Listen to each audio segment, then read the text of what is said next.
जो ब्रह्म को जाने वही ब्राह्मण है। उपनिषदों में एक कथा है।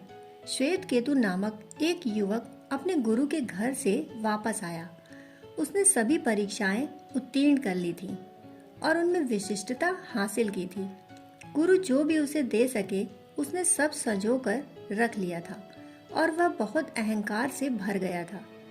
जब श्वेत केतु अपने घर पहुंचा तो पिता ने पूछा, तुम ज्ञान से बहुत भरे हुए मालूम पड़ते हो और तुम्हारे ज्ञान ने तुम्हें बहुत अहंकारी बना दिया है।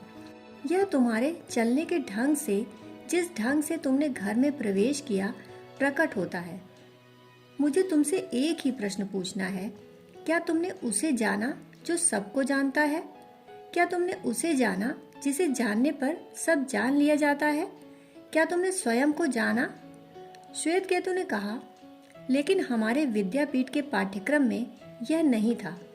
हमारे गुरु ने इसकी कोई चर्चा नहीं की। मैंने सब जान लिया है जो जाना जा सकता है। आप मुझसे कुछ भी पूछें, मैं उत्तर दूंगा, लेकिन आप यह क्या पूछ रहे हैं? यह तो गुरु ने कभी बताया ही नहीं। पिता ने कहा, फिर तुम वापस जाओ और जब तक उसे ना जान लो जिसे जानकर सब जान लिया जाता है और जिसे जाने बिना कुछ नहीं जाना जाता, तब तक घर मत लौटना। पहले स्वयं को जानो। श्वेत केतु वापस गया। वह गुरु से बोला, मेरे पिता ने कहा है कि तुम्हें घर में नहीं आने दिया जाएगा। इस घर में तुम्हारा स्वागत नहीं होगा, क्योंकि हम जन्म से ब्राह्मण नहीं हैं। प्रामाणिक ज्ञान प्राप्त करके हम ब्राह्मण हैं। जब तक तुम सच्चे ब्राह्मण ना हो जाओ, जो जन्म से नहीं ब्रह्म को जान कर हुआ जाता है, तब तक इस घर में प्रवेश मत करना। तुम हमारे योग्य नहीं हो, इसलिए अब आप मुझे वह ज्ञान सिखाएं। गुरु ने कहा, जो भी सिखाया जा सकता है वह सब मैंने तुम्हें सिखा दिया है और तुम जिसकी बात कर रहे हो वह सिखाया नहीं जा सकता। तुम एक काम करो, तुम बस इसके प्रति उपलब्ध रहो, इसके प्रति खुले रहो। यह ज्ञान सीधे सीधे नहीं सिखाया जा सकता। तुम सिर्फ खुले रहो और किसी दिन उस ज्ञान को स्वतः ही प्राप्त कर लोगे। तुम आश्रम की गायों को ले जाओ। आश्रम में बहुत सी गायें थीं, लगभग 400 गायें। गुरु ने श्वेत केतु से कहा, तुम गायों को जंगल ले जाओ और गायों के साथ रहो। विचार करना बंद कर दो, शब्दों को छोड़ो, पहले गाय बनो। गायों के साथ रहो, उनसे प्रेम करो और वैसे ही मौन हो जाओ जैसे गाय मौन है। जब गायें 1000 हो जाएं, तब वापस आ जाना। श्वेत केतु 400 गायों को लेकर जंगल में चला गया। वहां सोच विचार का कोई उपयोग ही न था। वहां कोई नहीं था जिसके साथ बातचीत की जा सके। उसका चित्त धीरे धीरे गाय जैसा हो गया। वह वृक्षों के नीचे मौन बैठा रहता। इस प्रकार वर्षों बीत गए, क्योंकि वह तभी वापस आ सकता था जब गायें 1000 हो जाएं। धीरे धीरे उसके मन से भाषा विलीन हो गई। धीरे धीरे समाज उसके मन से विदा हो गया। धीरे धीरे वह मनुष्य भी नहीं रहा। उसकी आंखें गायों की आंखों जैसी हो गईं। वह गायों जैसा ही हो गया। कहानी बहुत सुंदर है। यह कहती है कि श्वेत केतु गिनना ही भूल गया, क्योंकि अगर भाषा विलीन हो जाए, शब्द जाल खो जाए, तो गिनना कैसा। वह भूल ही गया कि कैसे गिनती की जाती है।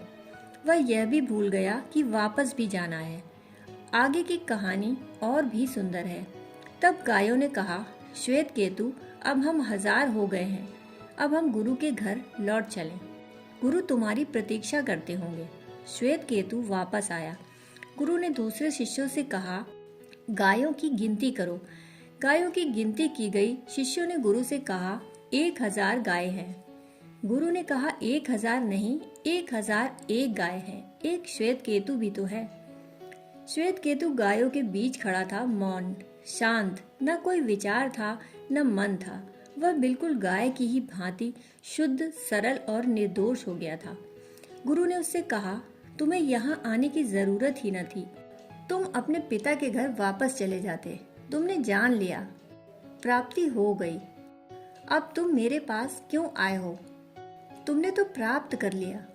यह तभी होता है जब चित्त में जानने के लिए कोई विषय ही नहीं रहता और तुम जानने वाले को जानते हो।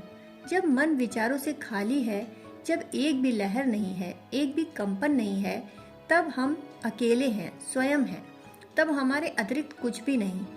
स्वभावतः तब हमें स्वयं का बोध होता है। हम पहली बार स्वयं से भर जाते हैं।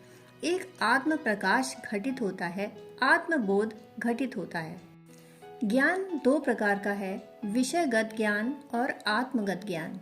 एक तो विषय का ज्ञान है और दूसरा स्वयं का ज्ञान है।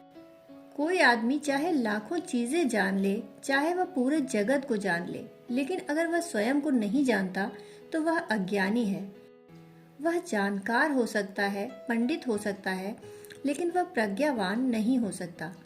संभव है कि बहुत जानकारी इकट्ठी कर ले, बहुत ज्ञान इकट्ठा कर ले, लेकिन उसके पास उस बुनियादी चीज का अभाव है जो किसी को प्रज्ञावान बनाता है। वह स्वयं को नहीं जानता है। दोस्तों, कहानी सुनने के लिए आपका बहुत बहुत आभार।